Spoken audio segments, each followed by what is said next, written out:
Tafadhali, kama bado hujasubscribe katika media hii pendwa ya Bongo Option, subscribe chini ya video hii na utakuwa umejihakikishia kupata kila habari ambayo ina trend ndani na nje ya nchi ya Tanzania. Moja kati ya habari kubwa ambayo imeweza kutrend siku ya leo kwenye mitandao ya kijamii ni taarifa kuhusiana na penzi zito kati ya Harmonize pamoja na mwanadada Kajala. Tunafahamu mahusiano yao jinsi yalivyo, lakini pia tunafahamu jinsi ambavyo Kajala amemsamehe Harmonize. Kwa kipindi chote hicho ambacho wanaishi hatujasikia ugomvi wowote, tumeendelea kusikia mazuri kwao, kwamba Harmonize ameshaenda kumtolea Kajala kimara kwao huko mahari, na sasa hivi ndoa ndicho kitu ambacho wanakisubiria hao watu wawili, kwa sababu unaambiwa Kajala yupo tayari kubadilisha dini na kuhamia katika dini ya Kiislamu aliyopo Rajabu bwana Harmonize, na ndoa hiyo itafungwa ndani ya mwaka huu 2026. Lakini taarifa ya kusikitisha na taarifa ya kushangaza sana ni kwamba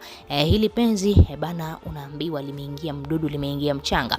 Maimartha Jercy aliweza kuthibitisha hizo taarifa wazi. Tunakumbuka katika interview yake ambayo ameweza kuifanya hapo juzi kati, aliweza kuzungumzia hili jambo kwamba Harmonize pamoja na Kajala sasa hivi wana mgogoro mzito na wamegombana, na sababu kubwa ya wao wawili kugombana, unaambiwa Harmonize ana mchepuko wake, ana date na mwanamke mwingine, na huyo mwanamke mwingine ni ex wake ambaye ni yule Mzungu Sara. Tunamkumbuka Mzungu Sara, mwanamke wa kwanza ambaye alimsupport Harmonize, mwanamke wa kwanza ambaye alimsaidia Harmonize kutoka katika lebo ya WCB Wasafi, ndiye mwanamke ambaye sasa hivi unaambiwa Harmonize anachepuka naye. Na kitu ambacho kimethibitika ni kwamba Harmonize ruti za Zanzibar zilikuwa ni nyingi sana hapo katikati, kipindi ambacho Kajala yeye alikuwa busy na mjukuu wake Amara kule kwa Paula.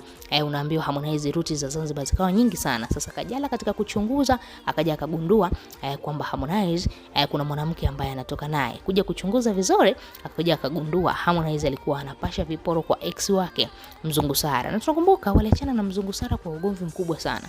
Unaweza kujiuliza mapenzi ni kitu cha namna gani au yakoje? Ukiangalia Mzungu Sara alimwambia Harmonize, nilipe pesa zangu ambazo nilikusaidia kutoka katika lebo ya WCB. Mzungu Sara kipindi kile alikuwa na hela sana, na Mzungu Sara unaambiwa familia yao ipo Marekani, lakini pia familia yake nyingine ipo hapo Zanzibar, wana hela chafu sana. Kipindi kile Harmonize anadaiwa na Diamond milioni 800, Mzungu Sara ilibidi amsupport kiasi kadhaa. Baadaye kiasi kilichobakia Harmonize akaenda kukopa benki ili mradi kumalizana na Diamond Platinum. Na baada ya kuachana kwao, Mzungu Sara akamwambia Diamond, naomba unipatie pesa zangu ambazo nilikupatia kiasi cha shilingi milioni 500.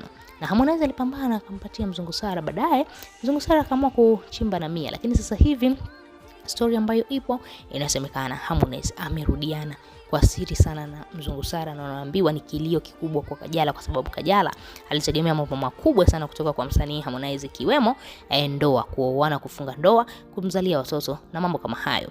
Tuachie maoni yako, lakini pia usisahau kusubscribe.